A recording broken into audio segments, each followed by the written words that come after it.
Right before the wedding, I made a choice that stunned everyone. I left Clara, the woman I had always believed I loved, and chose Nina, the one person I thought I couldn't stand. The shock on everyone's faces was nothing compared to the look on Nina's. She was convinced it was some kind of cruel joke. Her voice, when she finally found it, was a scratchy whisper.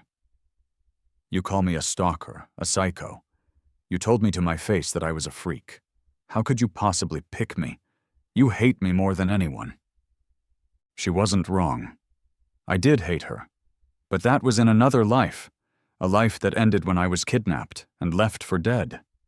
In that life, she was the only one who didn't hesitate, the only one who dropped everything to find me. She died in my arms, trying to shield me from a killer's knife. Given a second chance, I reached out and took her hand, feeling the tremor that ran through it. "From today on, I won't hate you," I said, my voice steady. "Can I love you instead?" Nina's gaze fell, and a bitter, hollow chuckle escaped her lips. She wasn't buying it. "I'm crazy. How could you love someone like me?" "Why not?" I replied softly. "Because I think I'm even crazier now." That afternoon, I woke up with no plans. The first thing I heard was Clara's voice from the living room. She was adjusting her dress, her tone cool and dismissive. "It's just a wedding dress fitting. You can go by yourself." I felt a strange sense of dislocation, my mind still half stuck in the memory of a damp, blood-scented warehouse by the docks. Just a moment ago, I was dying. Now, I was here, listening to the same familiar words from the same familiar voice. Somehow, I had been given a second chance, sent back to this very day from years ago. Clara didn't get an immediate response and assumed I was being difficult. A flicker of irritation crossed her face. "Are you a child, Leo? Do you need someone to hold your hand for everything? I have to remind you that you're a grown man." I glanced over at her. I knew she didn't have any real plans for the afternoon. She was in a rush to leave because her assistant, Mark, had cut his finger while making lunch. I'd seen the post online in my previous life. The injury wasn't severe, but he had cried as if it were a mortal wound. She saw the video he posted and was rushing to his side, probably to escort him to the hospital. She was ditching me, her fiancé, for him. In the past, I had avoided any argument with her. I swallowed my pride time and time again, retreating further into myself, which led to 3 years of a cold, lonely marriage.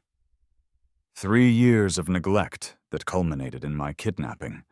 They were after her family's money, using me as leverage.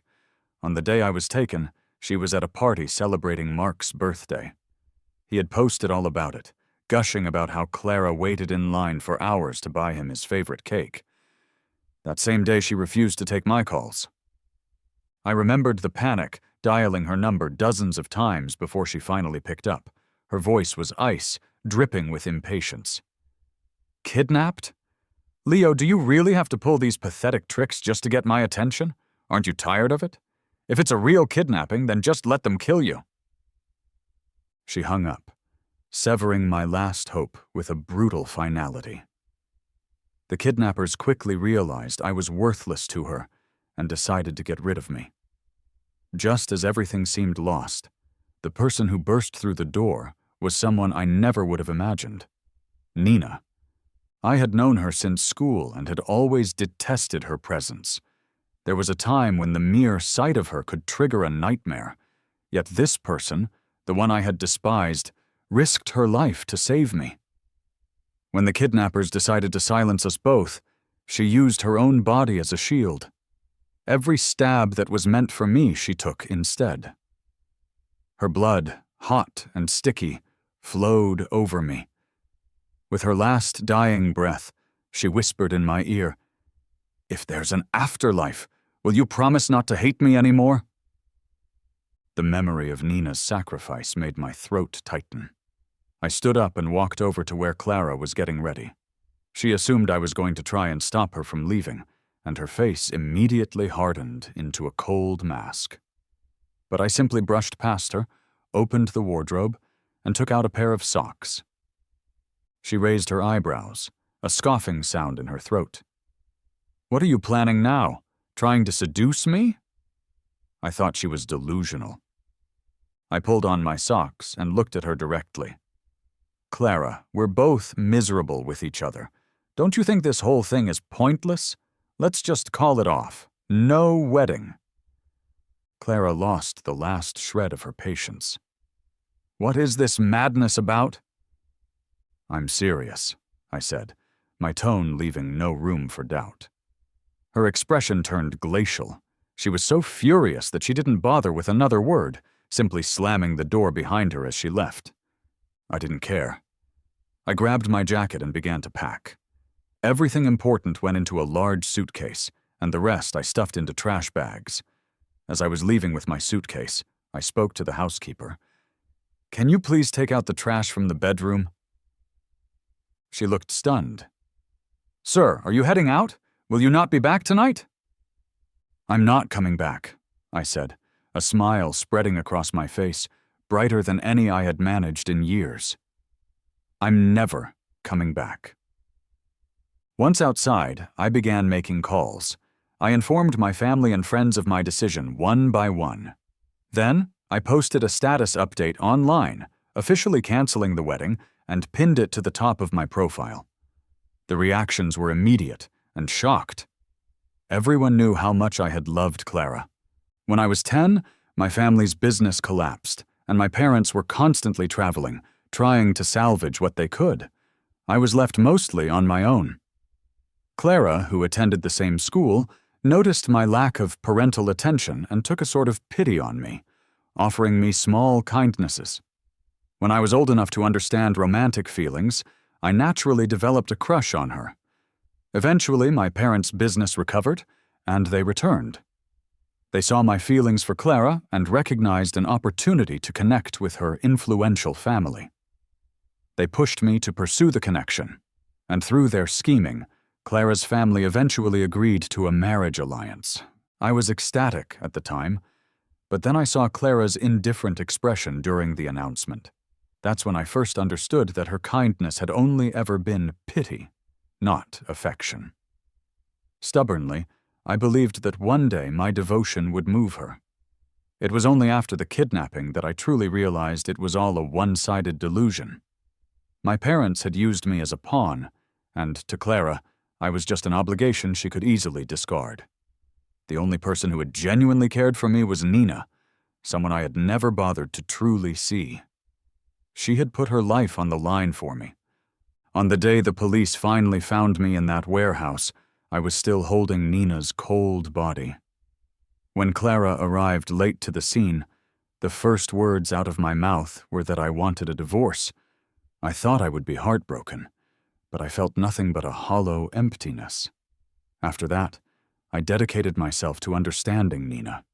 I learned that all my resentment toward her stemmed from a series of profound misunderstandings. All my hostility had been built on prejudice. She had tried so desperately to reach out to me, and I had cruelly pushed her away every single time. I fell in love with her 3 years after she died. It was the same year I chose to end my own life. Before I died, my only thought was that if I could have one more chance, I would love her with everything I had. Miraculously, some higher power granted my wish. I was back at a time when I could make everything right. After making the necessary calls, I turned off my phone and drove straight to Nina's company. Clara ran an established electronics firm she had inherited. Nina was her direct competitor, but unlike Clara, Nina had built her company from the ground up. God only knew how much she had struggled to get to where she was. Right now, her company was just beginning to gain traction, and she was facing immense pressure not only from Clara, but from other rivals circling like vultures. This was likely the toughest period of her professional life. I parked my car and walked into the lobby of her office building. The receptionist greeted me politely. "Sir, can I help you with something?" "I'm here to see someone," I said. I'm here for Nina. The name seemed to surprise the receptionist. She paused for a moment before asking, "Do you have an appointment?" "No," I replied. "Just tell her I'm here." The receptionist seemed bewildered by my request, but picked up the phone after I gave her my name. "Miss Nina? There's a gentleman here to see you. He says his name is—" "I don't know him." Nina's voice cut in from the other end, sharp and immediate. "Tell him to leave." That was blunt. Without hesitating, I reached over and took the receiver from the receptionist's hand. "Nina, are you sure you want me to go?" There was a long, heavy silence on the other end of the line. Finally, a calm, controlled voice said, "Wait for me." When Nina stepped out of the elevator, I was momentarily stunned. The last time I had seen her in my previous life, she was disheveled and covered in blood. She had looked so fragile then, but now, standing before me, she hadn't endured any of that horror. Her tall, striking figure stood out in the lobby, drawing glances from everyone around. As she walked towards me, I noticed her elegant, sharp features and a small, delicate mole near her eye. It was strange. How had I never noticed that before? My intense gaze seemed to make her uncomfortable. "Is there something you wanted to discuss?" she asked, her tone guarded. I smiled at her. "Can't I come see you for no reason?" "No," she replied flatly. "It's the middle of the day and I'm hungry. Can I take you to lunch?" I asked. Nina blinked, looking taken aback. "You want to have lunch with me?" In the past, I had always gone out of my way to avoid her, never making such a simple request. I stepped closer. My eyes locked on hers. "Yes." "Is that a problem?" Nina hesitated, biting her lip for a moment before giving a slight, almost imperceptible nod. I held out my hand. "Want to hold hands? I'll count to 3. 1, 2. Before I could say 3, to the utter shock of the receptionist, Nina slowly raised her hand and gently clasped my fingertips. She was always so sweet, even when she tried to hide it. The restaurant was a place I had reserved in advance, a quiet corner table by a large window. Sunlight streamed in, catching in Nina's eyelashes and scattering like tiny stars in her eye. She was unbelievably beautiful. Thinking back, she had always been good-looking, even from a young age, but she was so quiet and intense back then. Her behavior, which I had perceived as following and harassing me, had filled me with a mixture of fear and revulsion. Seeing her felt like spotting an annoying fly. I had no interest in paying any real attention to her. It was only after her death, learning about her piece by piece through her belongings and the stories of others, that I understood what a good person she truly was. Now, she was very quiet, her focus on the hand I was still holding, seeming lost in thought. Compared to her younger, more reckless self, she was more poised now, more detached, except for the occasional smoldering glance she would sneak in my direction. I took a piece of the steak she had cut for me and ate a large bite under her anxious gaze. A look of pleasant surprise and happiness washed over her face. Such a simple gesture from me could lift her spirits so easily. But then her eyes caught sight of the wedding ring on my finger, and the light in them instantly dimmed. Her voice turned cold. "Are you here to invite me to your wedding?" I froze, then quickly pulled the ring off my finger. How could I have been so meticulous about throwing so many things away, but forgotten the most symbolic one? Clara had ordered the ring in a rush, and it had never even fit properly, always loose on my finger. A little wiggle, and it was off. I tossed it into a nearby trash receptacle on the table. "There won't be a wedding," I told her. "Clara and I are over." Nina remained expressionless, clearly not believing a word I said. "In a month, there's a major project bid in the south of the city. You want me to back off and not compete with her company, don't you? Is that why you're here?" What are you talking about? I replied, baffled but also pained by her assumption. The old Leo would never have looked at her with kindness, never shared a meal with her, and would have only begrudged her even a glance. It was no surprise she thought I had an ulterior motive. I'm not lying to you. I'm serious, I said earnestly. Nina's eyes were distant, her voice barely a whisper. You could never leave her. You loved her so much. But I don't love her anymore, I said. Love is built on a foundation of countless small details, and the absence of love is built on their lack. There were too many pots of soup I made that went cold waiting for her. Too many nights I spent waiting for someone who never came home. Too many calls that went unanswered or were cut off the moment she picked up. And too many harsh words she dropped on my head without a second thought. Towards the end, seeing her and Mark together, my heart was just numb. There was no pain anymore. Maybe I had fallen out of love with her long before the kidnapping. Maybe even much earlier than that. The rest of the meal was steeped in a strange tension. Nina remained silent, and I wasn't sure how to break the ice, so I just kept adding food to her plate. I had ordered all her favorite dishes, based on things I had learned from others after her death. She barely touched any of the other plates, but she ate everything I served her. By the end of the meal, we walked out of the restaurant side by side. I'll take you home, she said, a hint of sadness and disappointment in her voice that she couldn't quite hide. I laughed lightly. But I don't have a place to go back to. I just moved out of Clara's place today. My luggage is still in the trunk of my car. My parents would love nothing more than for me to go crawling back and apologize to Clara, but I have no intention of doing that. I have nowhere to go. Nina, can you take me in? Nina stared into my eyes without blinking. You're serious? You want to live with a stalker like me? The word stalker rolled off her tongue with a touch of self-mockery and deep-seated cynicism. I answered her with action. I walked to her car, opened the trunk, stuffed my suitcase inside, and then hopped into the passenger seat, fastening my seatbelt obediently. Nina looked at me for a long moment, her composure struggling to hold as she got into the driver's seat. But I clearly saw the faint smile that touched her lips. She couldn't hide it, no matter how hard she tried. You can keep pretending, I thought to myself. We reached her place shortly after. Nina lived in a high-rise apartment near her company. It was a large space, but with barely any decoration, it felt spacious and a bit empty. It was honestly too cold and bare, feeling more like an oversized office than a home.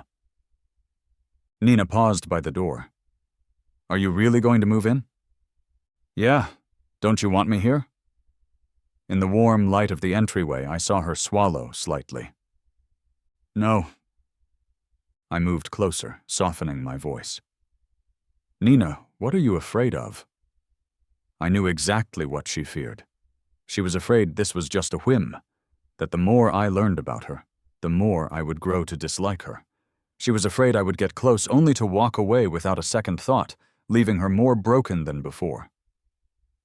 Nina's voice was hoarse. I never thought you would come to find me, or be this close to me. Close? We're just getting started. I lifted my hand and gently wrapped it around her waist. It was just a suggestive embrace, but Nina froze like a statue, instinctively grabbing my wrist. Her voice trembled slightly. Leo, whatever it is you want from me, I admit defeat. Just stop messing with me. I'm not messing with you. I'm serious. I leaned in and kissed her. I felt a surge of luck, of rightness. Nina's lips were cool and soft, and it felt incredibly nice to kiss her. She was startled, stepping back until her waist hit the small table in the entranceway. Taking a break from the kiss, I lightly touched her waist and joked, "Your waist, ma'am, is a lethal weapon. Can I touch it for a bit?" Do you even know what you're doing? Of course, I'm seducing you. You're so annoying. Are you done or not? I ran out of patience and kissed her more forcefully. Initially, Nina was shocked, frozen in place, but that didn't last long. A blush started to creep up her neck from my kisses, her body temperature rising as she unconsciously held on to me, her breath becoming quick and uneven. Eventually, I scooped her up in my arms and carried her to the bedroom, tossing her onto the bed. As I leaned over her, I noticed a thin sheen of sweat on her forehead. She was still holding on to a thread of rationality. Leo, if we go any further, there's no turning back. I never planned on turning back, I whispered. Nina, I'm here to love you. I'm never leaving you again for the rest of my life. I knew Nina had a wild side, but I didn't expect her to be this wild. After an entire afternoon, my initial bravado had completely vanished. I could only plead with her, my voice hoarse and my demeanor much softer, yet she showed no signs of stopping. Eventually, I ended up tearfully and bitterly calling her a beast in my frustration. That finally made her stop. Her skin still flushed and hot, she silently wrapped her arms around my waist, pulling me close. I snuggled into her embrace, about to drift off to sleep, when I heard her whisper softly. Why? Because I like you, silly. Nina stayed quiet for a moment, then murmured hoarsely, Impossible. There's nothing impossible about it. I kissed her forehead and smiled. You probably don't know this, but fate allowed me to find you again. Otherwise, I wouldn't have come back. Nina didn't quite understand what I meant, but seeing me shut my eyes, she didn't press further. She just held me closer, as if thinking, if this is a dream, then let's just dream a little longer. I woke up starving. Groggily, I glanced at the clock. It was 6 a.m. We had a wild afternoon, and I had completely skipped dinner, so after a long night, my stomach was now staging a full-blown protest. The bed next to me was empty. Nina wasn't there. She had probably gone back to work already. A pang of loneliness hit me. Yesterday's clothes were a wrinkled mess on the floor, so I grabbed one of Nina's shirts from her closet and stepped out of the bedroom. The morning light was still dim, and the living room was dark without any lights on, so I didn't notice the figure sitting on the couch. As I reached for the front door, a hand grabbed my wrist. Nina's silhouette was half hidden in the shadows, her voice low and tense. Leaving? Before I could reply, she continued, her grip tightening. I won't let you go. You're the one who walked into this crazy person's home. What makes you think I'll let you just walk out? She tugged me back, pulling me into her embrace. Her fingers traced my face lightly, her expression unreadable, but her emotions churning just beneath the surface. I could see a definite obsession in her eyes. I even want to lock you up right here, so you can never leave. I looked at her silently for a while. She couldn't hide her wild side anymore, could she? I grabbed her hand and placed it on my growling stomach, whining pitifully. I'm hungry. I was just going out to grab some breakfast. Maybe. Her hand was cool. She must have been sitting in the chilly living room for a while. She was silent for a moment, then pulled me further into the room. What do you want to eat? I'll make it for you. Some veggie pancakes and maybe some shrimp congee? Nina walked into the kitchen, tying on an apron. I waited obediently by the kitchen door, watching her cook. She had a naturally cool and distant vibe, but seeing her roll up her sleeves like this added a strange warmth and charm to her.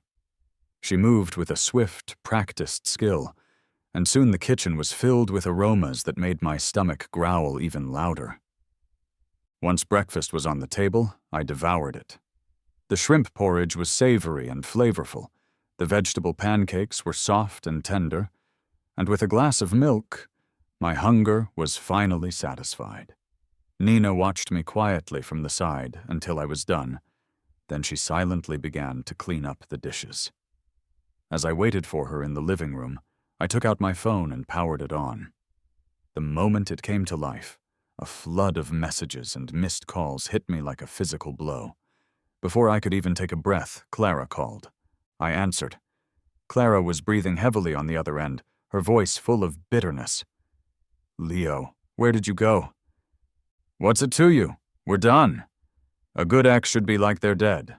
I can go wherever I want, and it's certainly not your place to ask." Clara was speechless. I used to be so accommodating, never losing my temper with her, and I would have never said anything like that. She must have been furious because her voice grew even colder. "Just because I didn't go to try on wedding dresses with you, you pull this? Leo, you really know how to hold a grudge." "Don't flatter yourself, we're over. Let's just part on good terms." I hung up and immediately blocked her number. As soon as I did, my father called. The moment I picked up, loud shouting came through the line. "Leo, what the hell is going on with you and Clara? Whatever the issue is, did you have to take it this far? Don't you know how much our business needs the support of Clara's family? Your business. What does that have to do with me? When I was young, they were always busy with work, leaving me in the care of a nanny. Later, while traveling, they had another son. That son was already being groomed to take over the company affairs, while I was always treated like an asset they had stored away, to be used to exchange for resources when I was old enough. In the past, I had cared about family ties, but after I divorced Clara in my previous life, they accused me of abandoning the family for a dead person and kicked me out without a second thought. I spent 3 years alone, keeping watch over Nina's ashes, and not a single one of them cared about me until the day I died. After going through life and death again, I had seen them for what they truly were. At the end of the call, I said coldly, "If you start minding your own business from now on, you might still have a shot at something. Otherwise, I'll bring out all the old messy secrets you have, and I'll make sure none of us has a future." He cursed me out, but it didn't matter to me anymore. The obedient son they used to have died on that dark, silent night. The Leo that was here now wasn't going to waste any more emotion on them. Nina was still in the kitchen, but the sound of running water had stopped a while ago. I hadn't hidden the calls from her. I had them on speaker. After hanging up, I walked to the kitchen and looked at the woman who was standing there silently. "Did you hear all that? I'm serious about not marrying Clara, and I'm done with my family. It's just me now, with no one to count on. I have nowhere else to go but here with you." I walked over and gently shook Nina's arm. "Nina, I want to marry you. Will you say yes?" Nina turned to face me, her gaze distant, as if she were staring at a fragile dream. She seemed to be speaking to me, but maybe she was just muttering to herself. "But you called me a stalker, a psycho, a creep. How could you possibly choose me? You used to hate me the most." Yes, I once truly couldn't stand her. She had no parents and grew up in an orphanage, collecting scraps to pay for her living expenses even while attending school. Many people laughed at her and bullied her. Just because I took pity on her and called the police when she was surrounded by bullies, she attached herself to me. She started following me every day, to and from school. Whenever I turned around, there she was, trailing me. There were even times when I'd open my window at night and see her standing across the street. She followed me to college, too. When an upperclassman confessed her feelings to me, Nina broke the girl's arm that same night, and the girl had to take a semester off.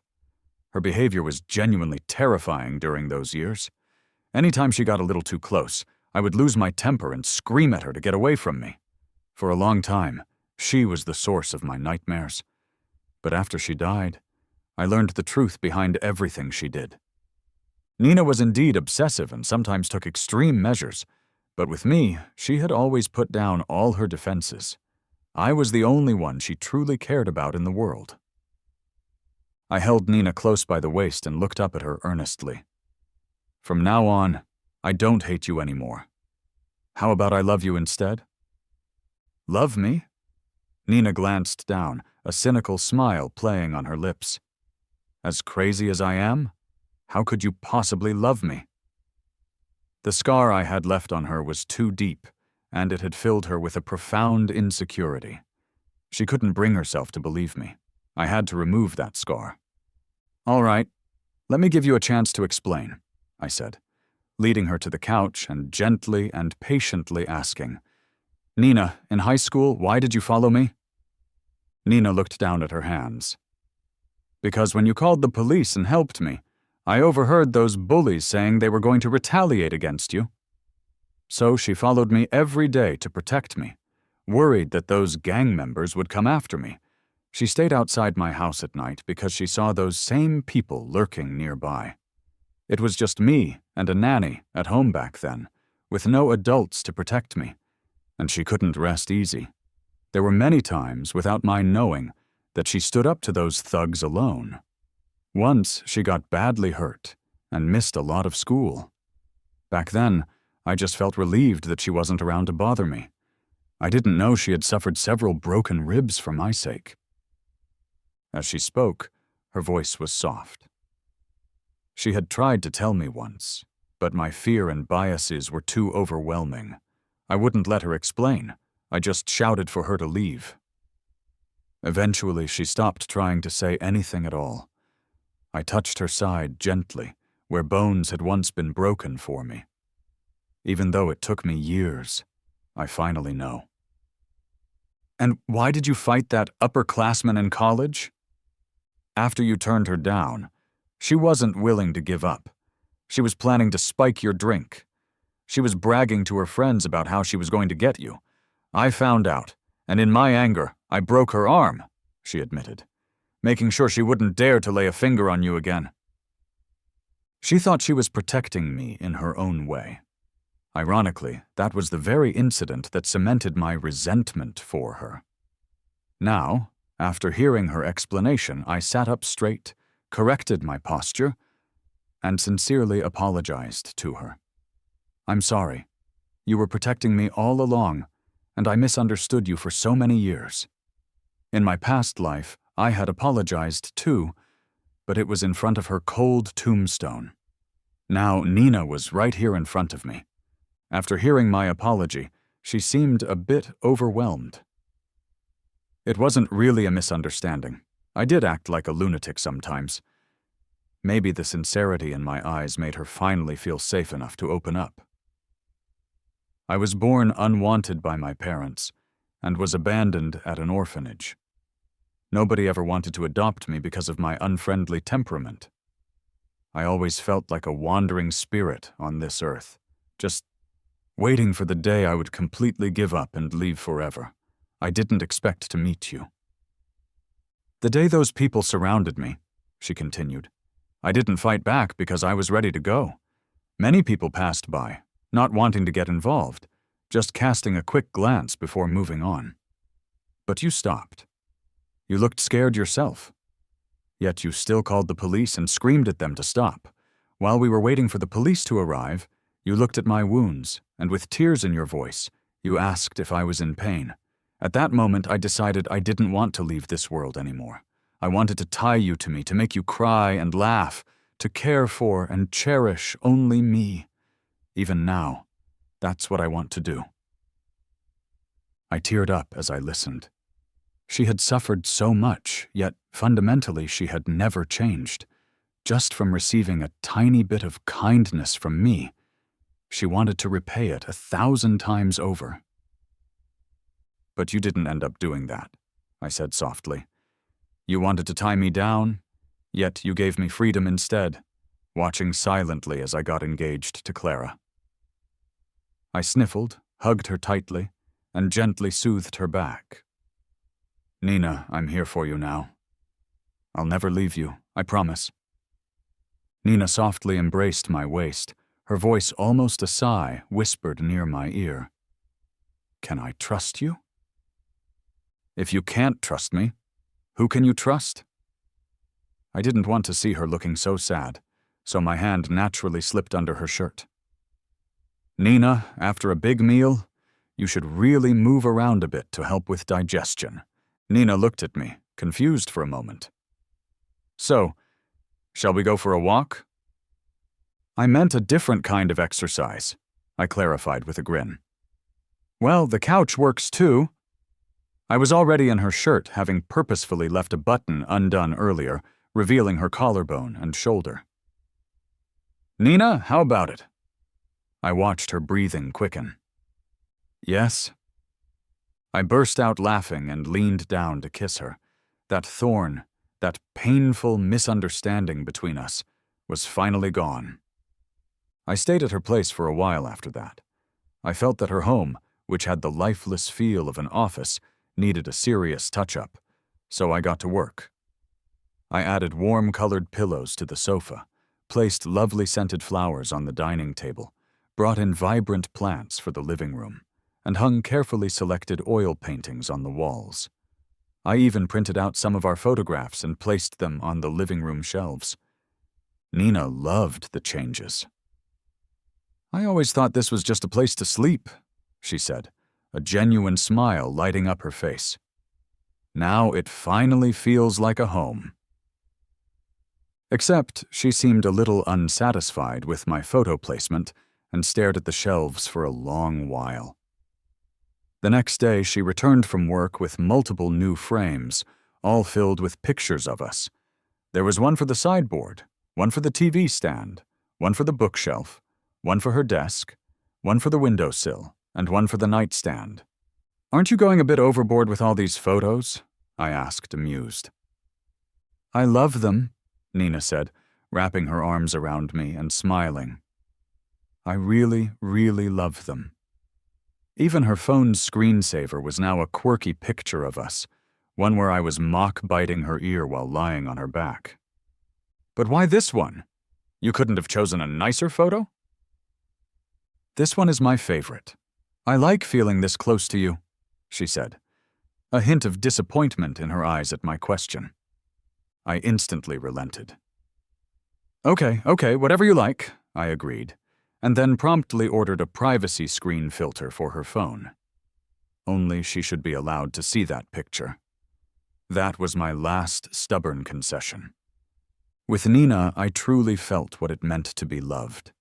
She was incredibly attentive, remembering every little thing I liked and noticing quirks about me that even I hadn't realized.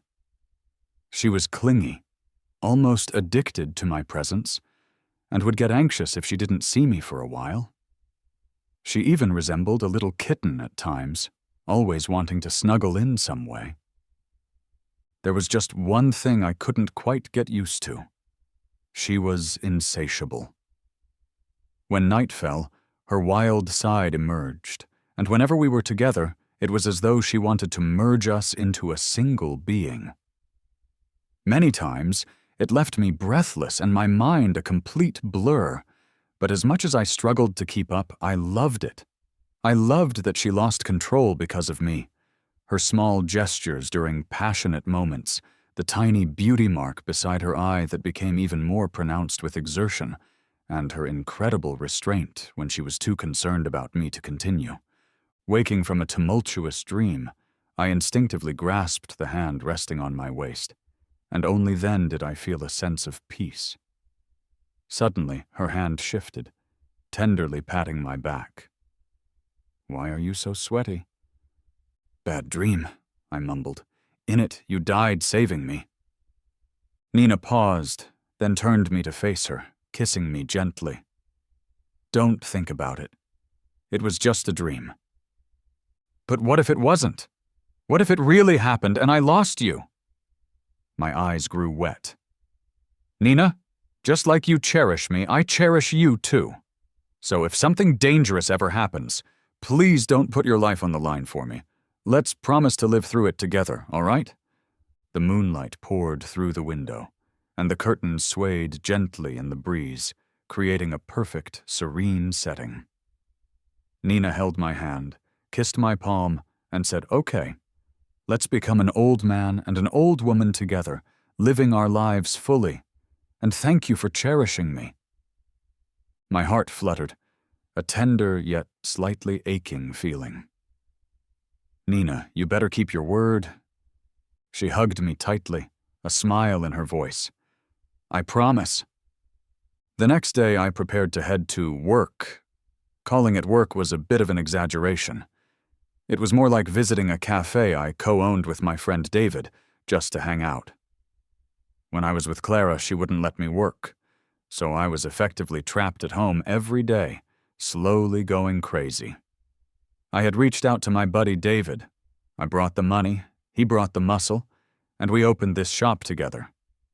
I just needed something to prove to myself that I had some value in life. Clara didn't even know about this place.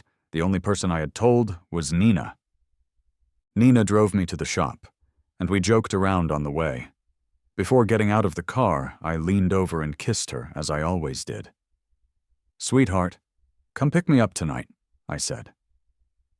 A light sparked in Nina's eyes, and she nodded. "Sure, we'll head back home together." As I watched her drive away, I walked into the shop, only to see David with a pale face, signaling to me frantically with his eyes. Something felt off, and I turned to leave, but then I saw her. Clara. She looked as put together as ever, holding a large bouquet of red roses.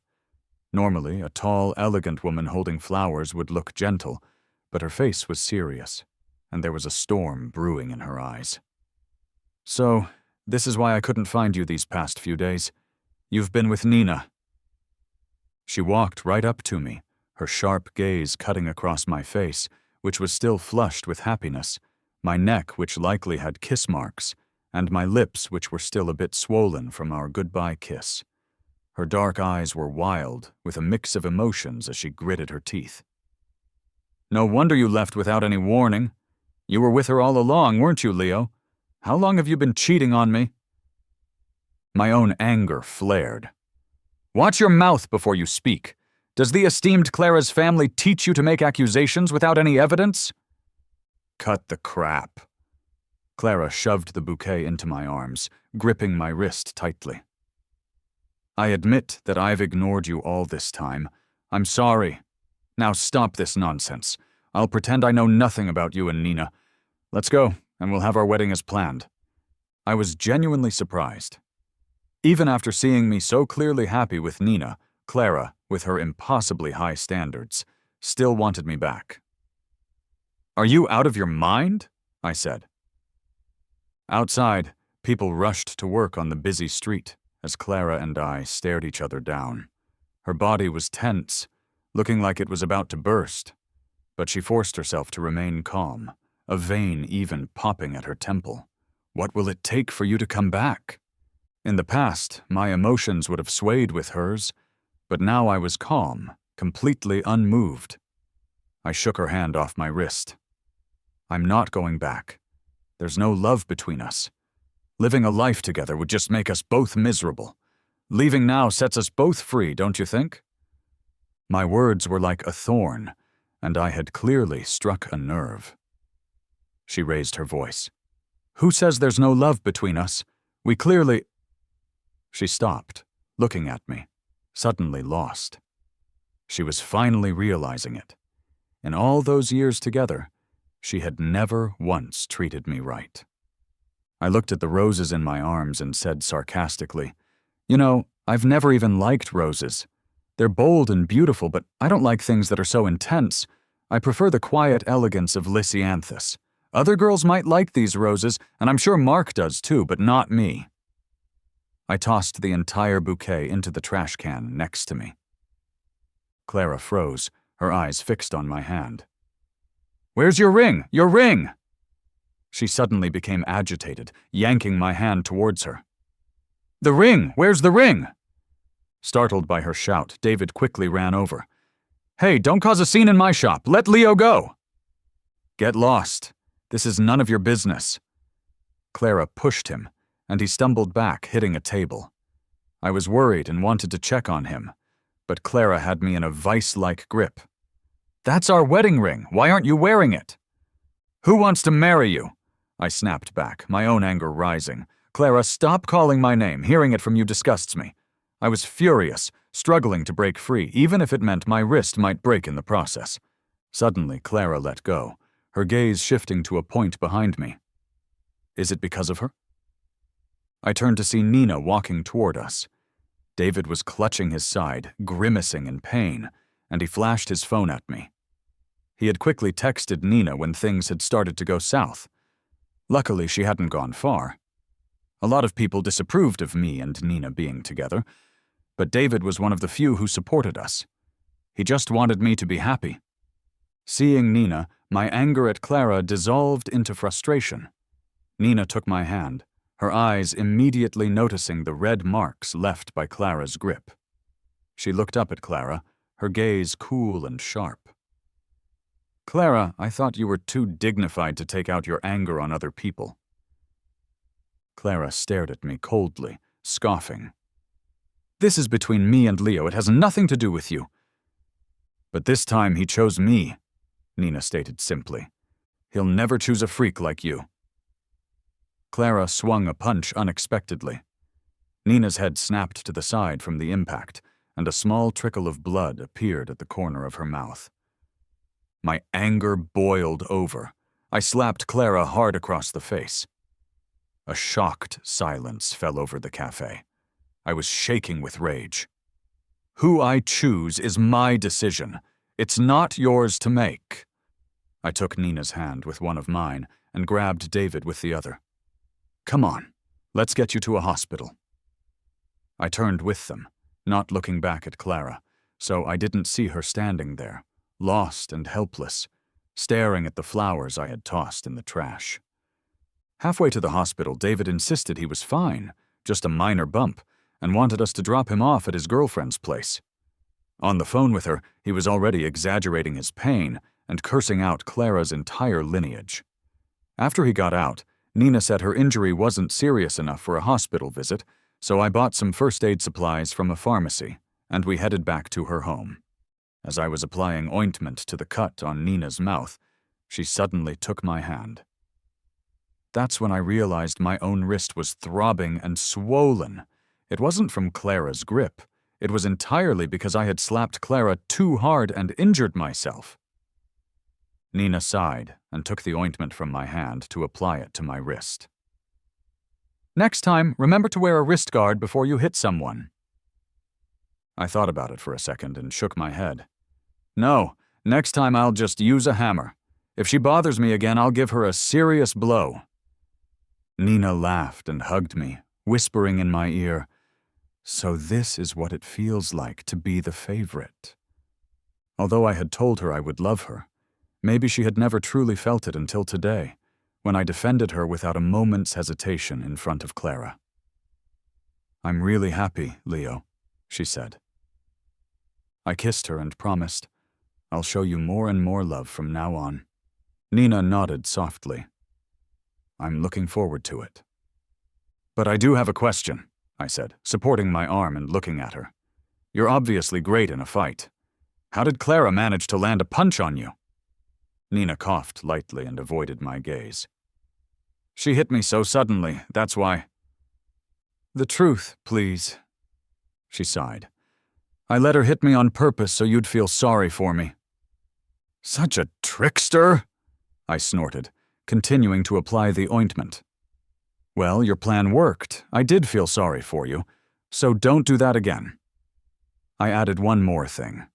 "And next time, don't get hit. Just hit back." Nina couldn't help but laugh. "Okay, I promise." To avoid any more entanglements with Clara, David simply closed the cafe for a while and went on a vacation with his girlfriend. I also decided to keep a low profile and spent my time at Nina's company whenever I could. She was busy with work, so I didn't want to bother her. I would just hang out in her office, sitting on the couch and watching shows on my tablet while she worked. At work, Nina was always meticulous, serious, and cool-headed. Her office was kept in a state of perfect neatness. By now, the entire company knew about our relationship. When I went to the break room to get some coffee, Nina's assistant, Shirley, was there. She was a quiet girl, and the look in her eyes when she saw me was always somewhat complicated. I knew how she felt. It was probably the same way I used to feel when I looked at Mark beside Clara back in the day. I gave her a polite smile. Just as I was about to leave with my coffee, she mustered up the courage to stop me. "Leo, please don't abandon her. Without you, she wouldn't make it." I paused and turned around. Shirley's eyes were a bit red, and she stared blankly at her toes for a moment before suddenly bowing and apologizing. "I'm sorry, Leo. That was inappropriate of me." "No need to apologize," I said.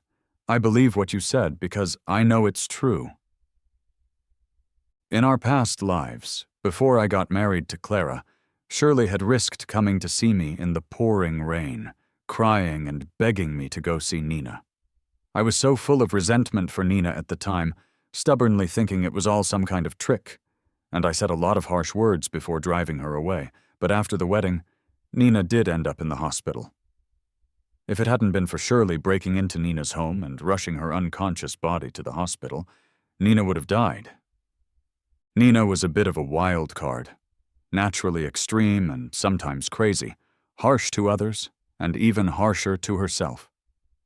I could only imagine the despair she must have felt watching me marry someone else. "Don't worry," I told Shirley, meeting her gaze. "This time I'm not going anywhere." Shirley smiled, a relieved but slightly bitter smile, before leaving the break room. The next day, I saw Shirley's transfer request on Nina's desk. She wanted to move to a branch office in another city. Seeing me pick up the paperwork, Nina said, "Shirley has great work capabilities. She would have much better prospects staying here. I don't understand why she wants to move." I just said, "She's a good person. I hope the move brings her a brighter future." I had thought that since Clara and I had such a huge fallout, and I had cut all ties with her, she would eventually move on.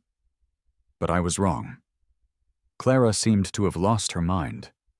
She began aggressively targeting Nina in the business world, maliciously snatching away several of her key projects. But Nina never said a word of this to me. If I hadn't overheard some of her colleagues talking about it, I wouldn't have known a thing. Nina's company hadn't been easy to establish. I knew how incredibly important it was to her, and Clara's actions were just so underhanded.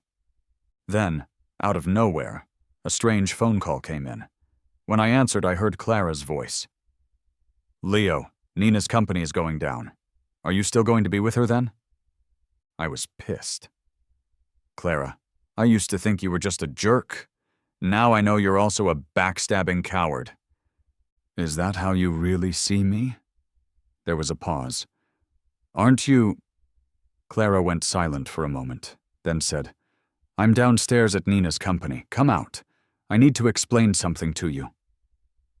I wanted to hear what she had to say, but before heading out, I swung by Nina's office. She was reading some documents, and when she heard the door open, she looked up.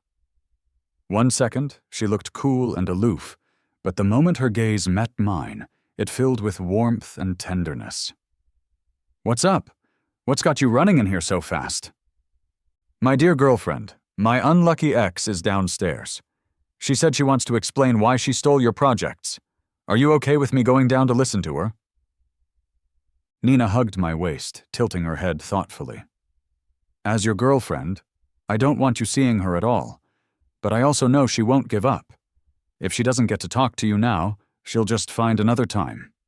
Then I'll go hear her out, and as soon as she's done, I'll come right back up so we can have lunch together, okay?" With her permission, I headed downstairs.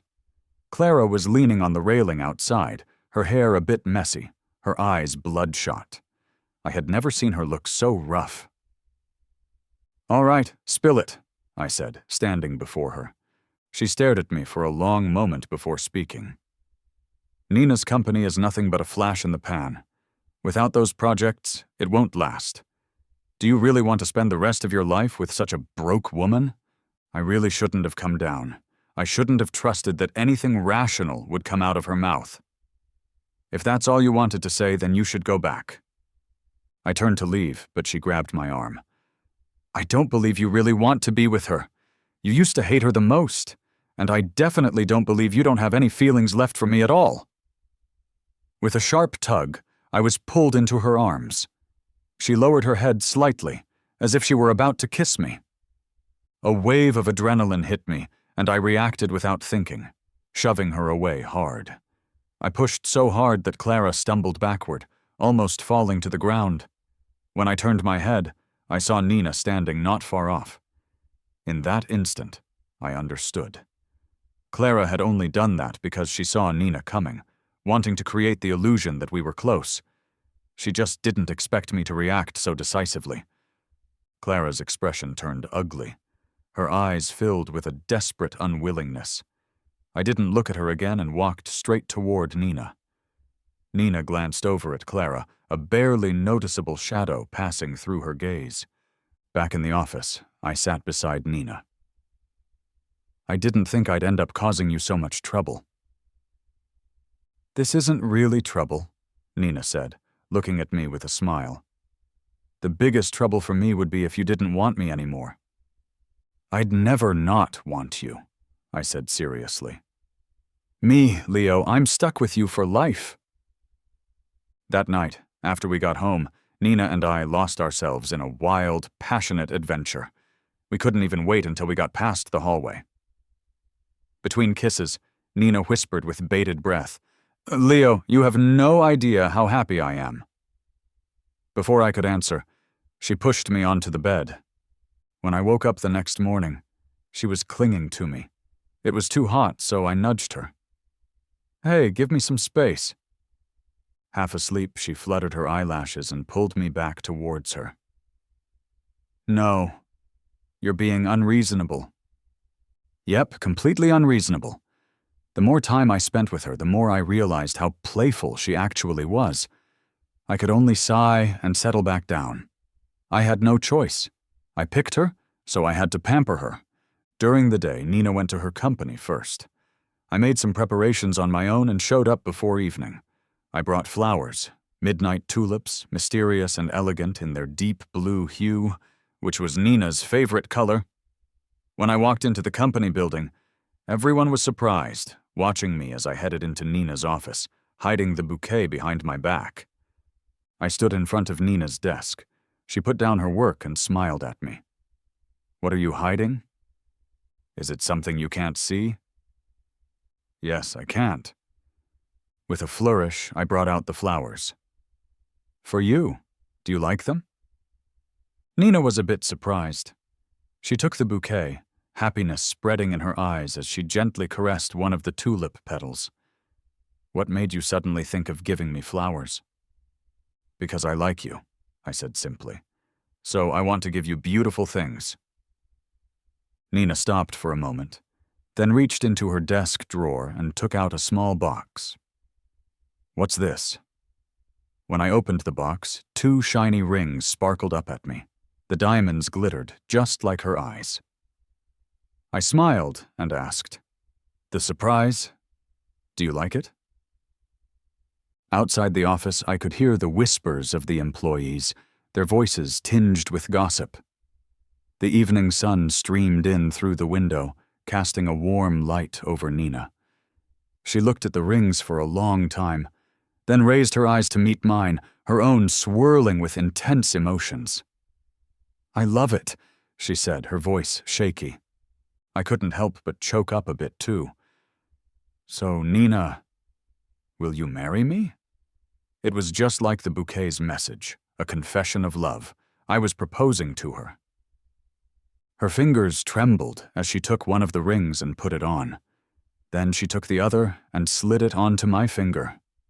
It wasn't loose or ill-fitting, unlike any ring I had worn before. These rings were custom-made, a perfect fit.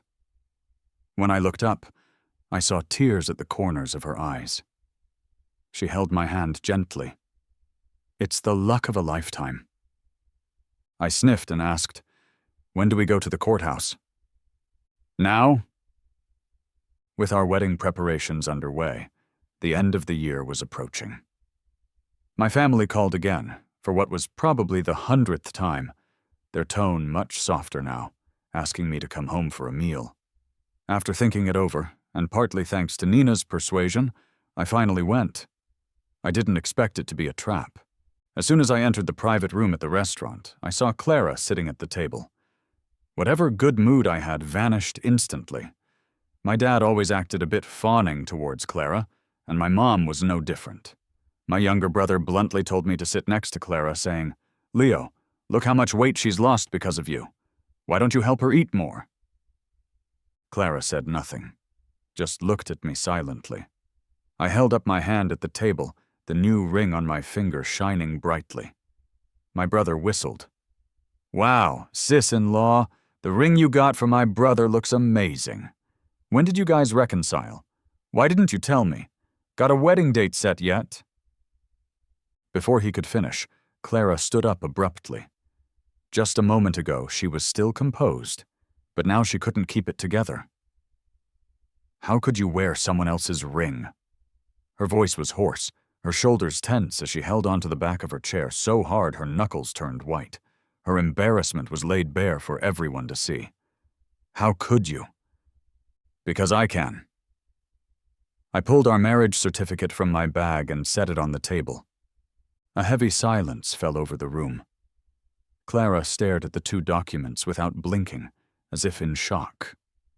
My parents went pale, too shocked to maintain their facade. My dad rushed over and slapped me hard across the face. "Leo, how could you marry someone else? What about our family?" Holding my stinging cheek and tasting blood, I couldn't help but let out a derisive chuckle. "What? I didn't sell myself to the bidder you liked, so now you can't count on Clara's family's support anymore? That's tough to swallow, huh?"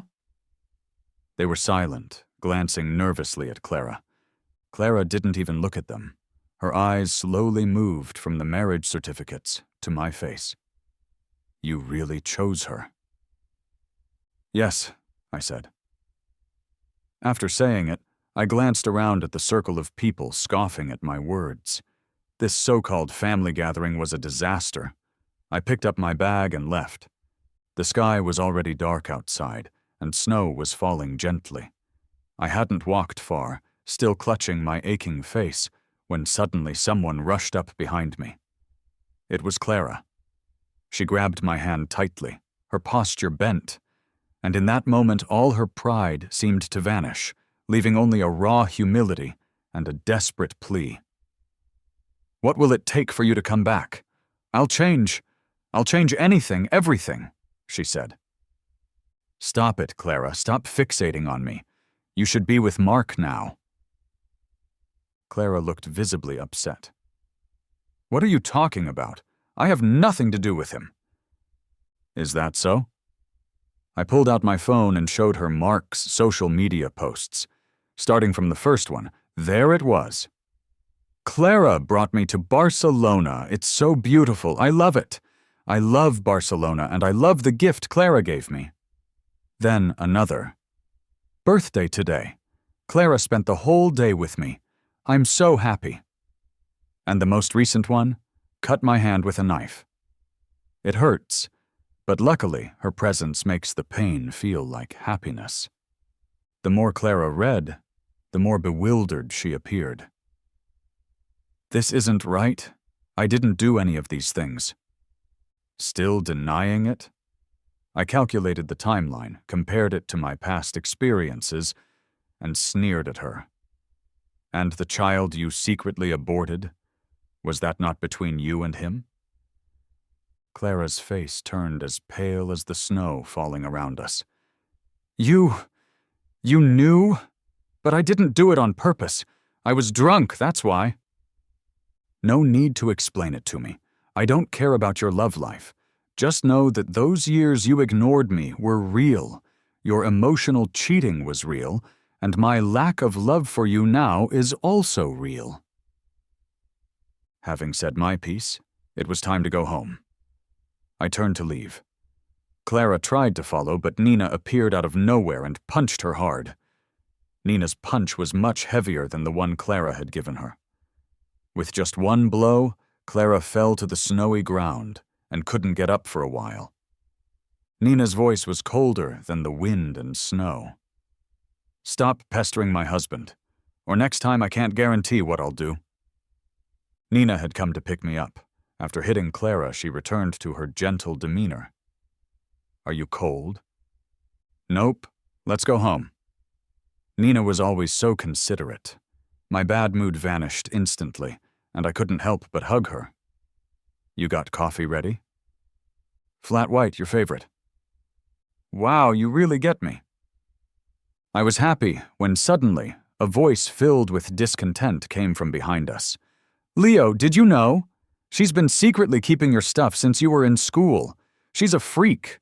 Are you sure you want to be with her?" Nina's face turned pale, and she looked at me anxiously. But I just smiled. So what? I still choose her. Under Clara's look of utter disbelief, I held onto Nina's arm and walked forward with her lovingly. "Let's go, darling. Let's go home." I could go anywhere in Nina's home, except for one room that was always kept locked. Nina was tight-lipped about that room, and every time I asked, she would just press her lips together and remain silent. But the truth is, I knew what was in there. In my past life, after she died, I opened that room and saw everything it contained. On the way home, Nina didn't speak. It wasn't until we walked through the door that she nervously asked, "Leo, aren't you curious?" I smiled at her. "Everyone has secrets. If you're not ready to tell me, I'll wait until you are. So there's nothing to ask." Nina lowered her eyes for a moment, and then came over to hold my hand. "Come with me." She led me to the door of that room and opened it. The first thing I saw were the walls, plastered with photographs. The earliest ones were secretly taken in high school, over 10 years ago, still well preserved with only a slight yellowing from age. There were pictures of me running, drinking water, napping at my desk, reading in the library, exercising, from my high school days all the way through college, up until before I was with Clara. Every single photo was placed in a delicate glass frame, neatly hung on the wall. Along with the photos were many items that had once belonged to me. The memories felt like they were from yesterday. Nina watched me as I looked at the items she had cherished for so many years, slowly lowering her eyes. She whispered, "Clara was right. I am a freak. My infatuation with you is sick and dark, like a maggot hiding in a dark corner, cautiously and greedily peeping at you. Even though I knew you only felt disgust toward me, I still fantasized about earning your sympathy. I've heard enough." I turned and kissed her. "But I like this side of you.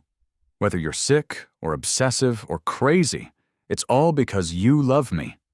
From when we first met 10 years ago until now, a decade later, time changes many things, but your love for me has been constant. That's more precious than anything." Nina's long eyelashes quivered. "So, you're not upset about this room?" "Of course not," I reassured her with a smile. "Not only am I not upset, but we're also going to keep adding to it." I raised my eyes and met Nina's dark gaze. In them was a deep, bone-penetrating tenderness and affection. She collapsed into my arms. "I must have used up all my luck in this life just to meet you. Then I must have used up all of my next life's luck to have another chance to see you again. My Nina, she would never know. Once you get to know her, loving her is the simplest thing in the world." That night was more intense than any other. This time I took the lead, straddling her, tracing her eyebrows and the curve of her eyes with my hands. I've always thought Nina was a fascinating contradiction. She's reserved yet passionate, like a flame ignited on an icy plain, scorching and glaring, yet drawing you irresistibly closer. Nina gasped and asked me, "What are you looking at?" I leaned in to kiss her. "The mole by your eye. It's seducing me." Nina laughed and hugged me tightly. "Did it succeed?" "It did.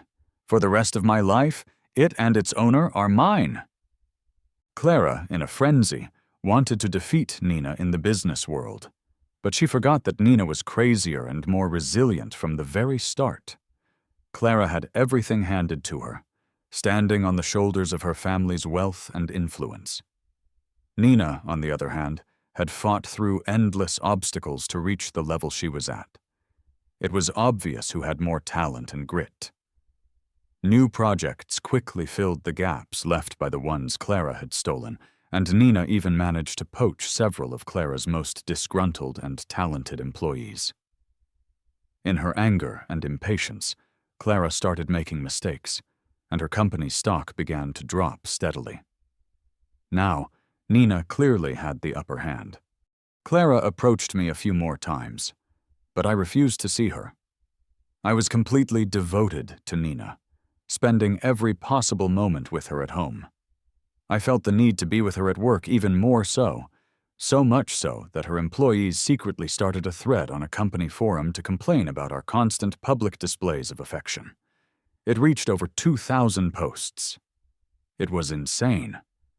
After some time, I visited the cafe again. David was back from his vacation and in a great mood. He gossiped about Clara, telling me that she had fired Mark in front of many people at the company. Mark had cried and even begged on his knees, but Clara was unmoved and left without a moment's hesitation. I was confused. What happened to Mark?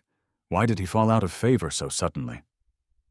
It turns out Mark had never really risen in favor to begin with. David glanced at my phone. I specifically looked into it, he said. Mark's posts are all set to be visible only to you. He cleverly staged all those sweet moments to push you away from Clara. Later, when he discovered that without me around, Clara still wouldn't give him the time of day, he took a risky move. He drugged Clara at a corporate event, and they ended up spending the night together. Clara despised him for it, and even aborted the child against his protests. Even if Clara hadn't technically betrayed me with him, her coldness and emotional distance were real. She was never worth my love. The one who was right here with me now.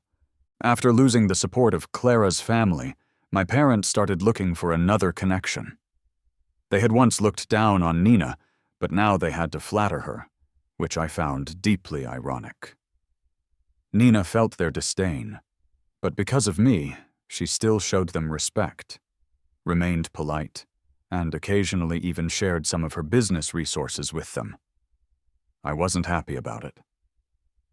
Nina reassured me. They are still your parents, Leo. They brought you into this world. That alone is enough for me to be grateful to them. I teased her. You're a nutcase. She replied confidently, but you love this nutcase. All right, you're right. Because I was so happy now, I rarely thought about the misfortunes of the past. Until, just like in my previous life, I was drugged and thrown into the back of a car. When I woke up, there was a dampness and darkness all around me. It was the warehouse, a different time, but the same terrifying place. Still groggy from the drugs, I lay on the cold ground, my hands tied, a sense of dread creeping into me. How could this be? I've left Clara behind. Why am I tied up here again? 2 male kidnappers stood nearby, the same ones who had abducted me in my past life. In my confusion, a man stepped forward from the shadows. My eyes went wide. Mark, it's you! Mark looked nothing like his previously polished self. Now he was haggard and sinister, glaring at me viciously. Leo, don't blame me. You're always haunting us. I finally got rid of you, but all Clara cares about is you. I even tricked her into carrying my child, thinking she would finally accept me, but she ruthlessly aborted it. Everything I've lost is because of you. Listening to his deranged howls, my mind drifted back to my past life. Tied in the car, I had vaguely heard a voice talking to the kidnappers. Even though Clara didn't love him, he still clung to her. Only with him gone could I marry Clara. I was too scared to register it clearly then, but now, the past overlapped perfectly with the present. So that's it. Through both lives, He was the one who had harmed me. Mark's hatred for me in this life was even heavier. Stalking toward me, he grabbed my hair roughly. I didn't want to do this, but you're in the way, so just die. I caught his hand, biting down with all my might. Not only did he hate me, but I hated him too. The accumulated resentment of 2 lifetimes gave me a surge of strength. The taste of his blood flooded my mouth. Mark screamed, kicking and trying to shove me off, but I wouldn't let go. Angered, he slammed my head onto the concrete floor.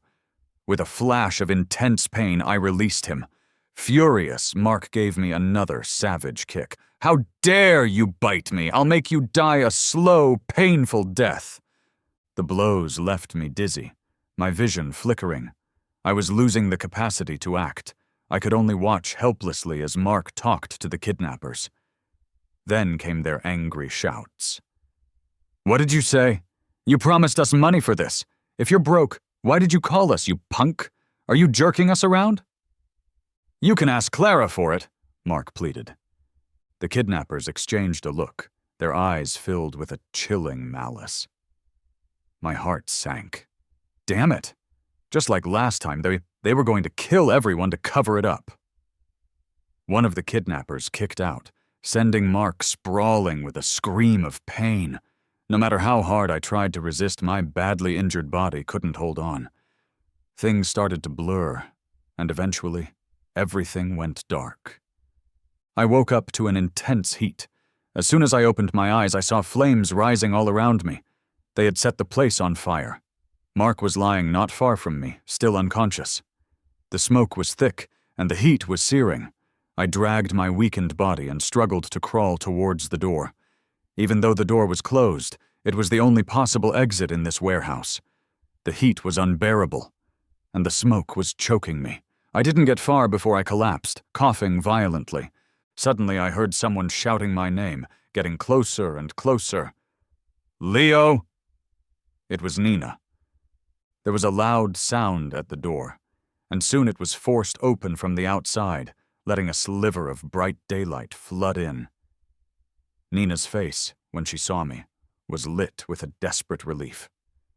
Without a moment's hesitation, she pushed through the flames and pulled me into her arms.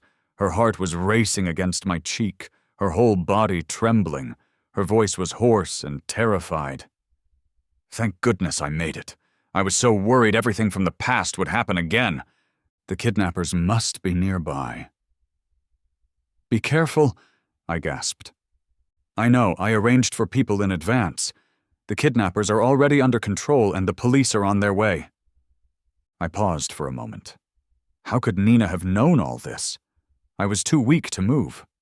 Just as Nina was about to help me out, she looked behind me, her eyes widening in shock. She instinctively pushed me aside with all her strength. I watched in horror as Mark, who had just woken up, charged over and knocked down a nearby heavy metal shelf. Nina, unable to dodge in time after pushing me away, was pinned underneath it. A chill ran through me and I screamed hoarsely, "Nina!" I struggled to get up and shoved Mark to the ground. "How dare you hurt her? I'm going to skin you alive!" Mark, also badly beaten up, couldn't get up right away. I ignored him and rushed to Nina's side. Seeing the bloody wound on her head, tears started streaming down my face. I wanted to move the shelf off her back, but as soon as my hands touched the iron rack, Nina grabbed my hand. "Don't touch it! It's hot! You'll get burned!" That's when I realized the steel frame was glowing red from the intense heat. I burst into tears. "It's so hot. Does it hurt?" "Don't worry about me. I'm wearing a bulletproof vest. It's fireproof and stab-proof." Nina pushed at me anxiously. "My people are nearby, and the police should be here soon. Leave me, you go." "No! You're not pushing me away again!" I gritted my teeth, grabbed the scorching hot shelf, and lifted with all my strength. "Nina, we're going home together!" Seeing me like this, Nina said nothing more.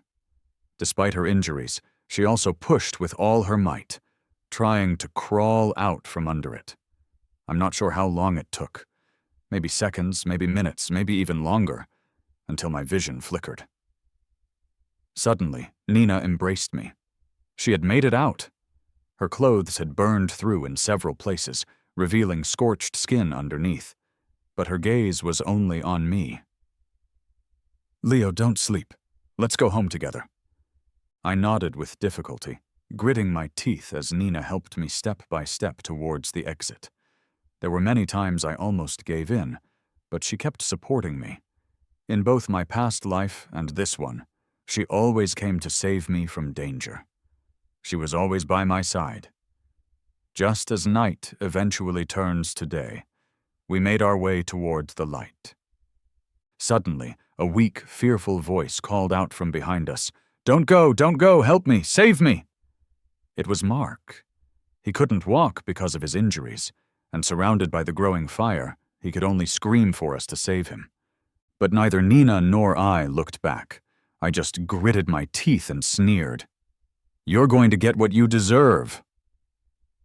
In the end, this incident concluded with Nina and me having relatively minor injuries, Mark being severely injured and both kidnappers getting caught. It was kind of ironic. Mark had tried crawling with his useless legs, but the fire was all around him.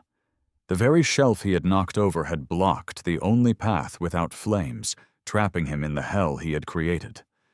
By the time firefighters rescued him, he was on fire.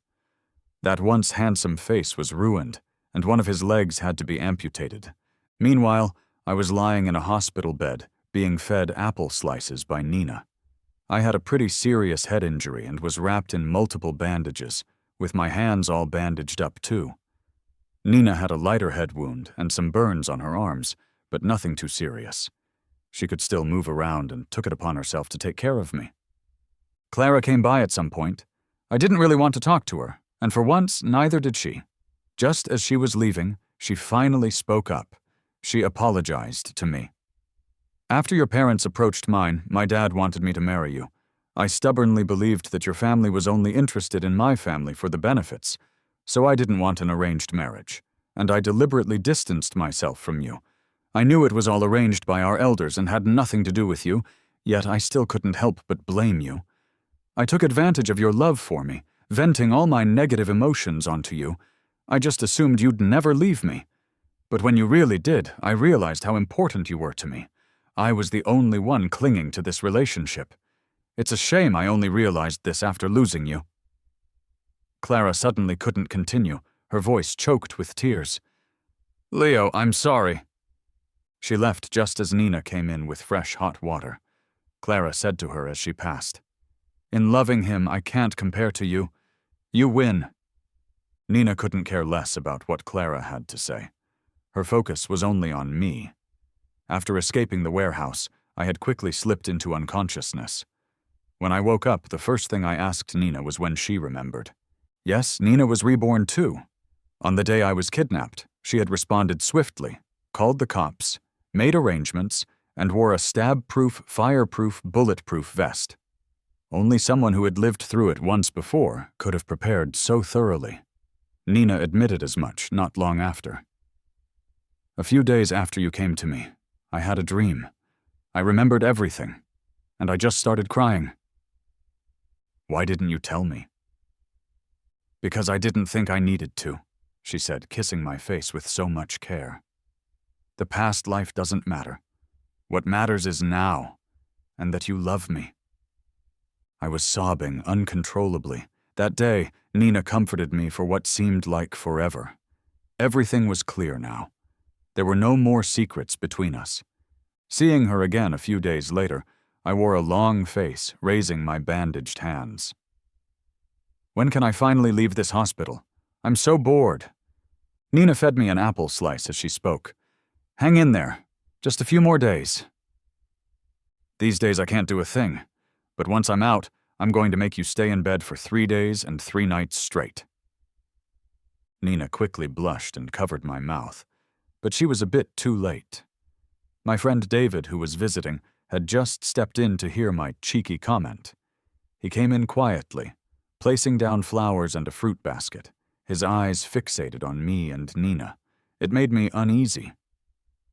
What? What are you looking at? 3 days after I got out of the hospital, Mark jumped off a building. He was badly burned, and even getting out of bed was a struggle for him. I have no idea how he managed to climb onto the ledge. Hearing this, I was somewhat moved. In my past life, I had ended my own life in despair, and now it was his turn. It seemed fair, in a twisted, cosmic sort of way. That night I had a wild, chaotic dream. I was walking home from school, and when I looked back, there was a slender girl trailing behind me at a distance. When she saw me turn around, she paused, unsure of what to do. I reached out my hand to her. "Why are you staying so far away? Are you some kind of stalker? Get over here already." Her eyes lit up, and she ran towards me, the sunset drawing our long shadows together on the pavement. In college, a senior confessed her feelings to me from below my dorm room window. Amid the teasing of others, I came down and loudly told her, "Sorry, I already have a girlfriend." The senior looked awkward. Then a tall girl pushed through the crowd, facing the senior with a look of displeasure. "Sorry, my boyfriend has no plans to change girlfriends." I added with a grumble. "Not just no plans now, but never in this lifetime."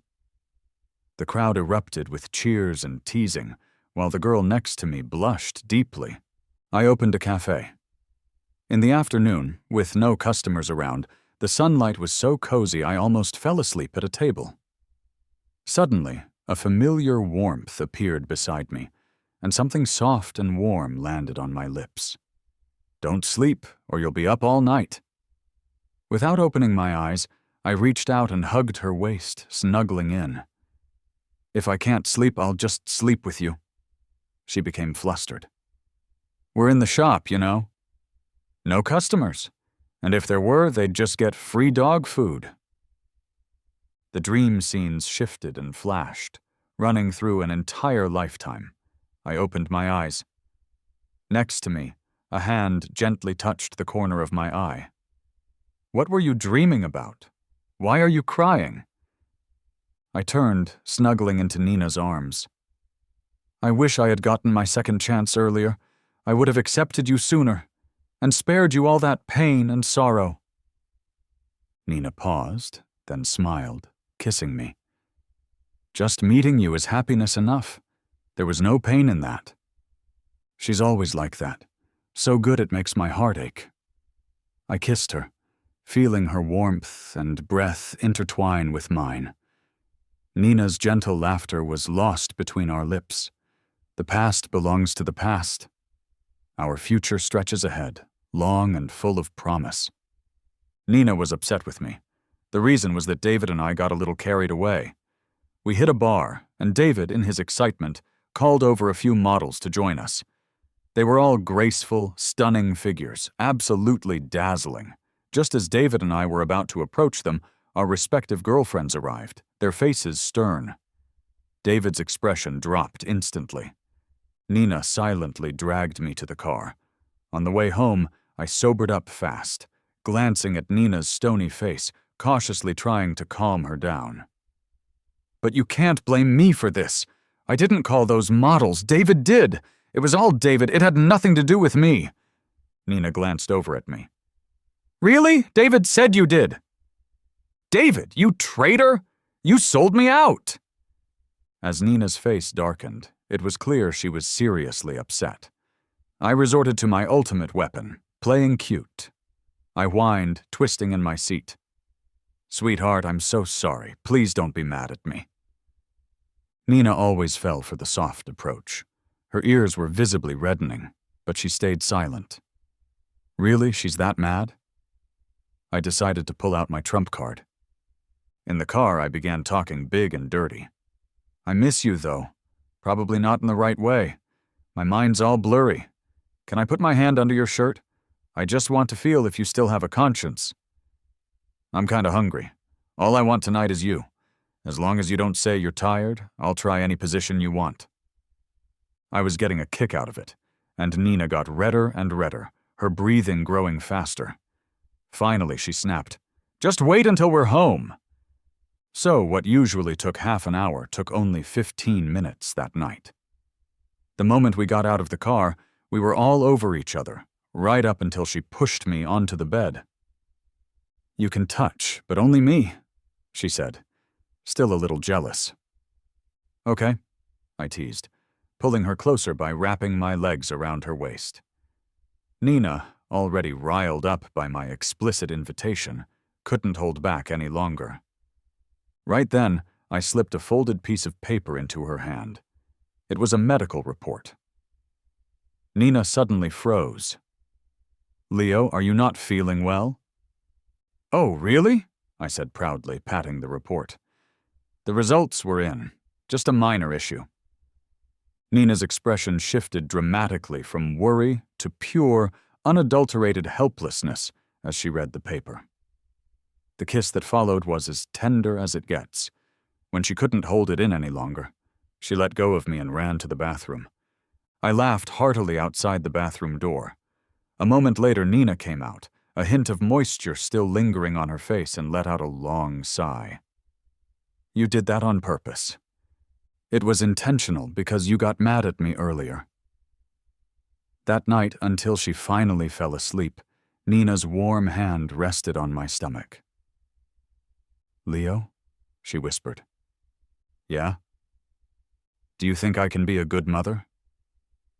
I softened my voice and placed my hand over hers. "You're a wonderful lover, so naturally, you will be a wonderful mother." "Thank you, Leo. I'm so happy in this life." I looked up and kissed her. "Me too. There's no standard answer for happiness. But luckily, I finally found my answer after all,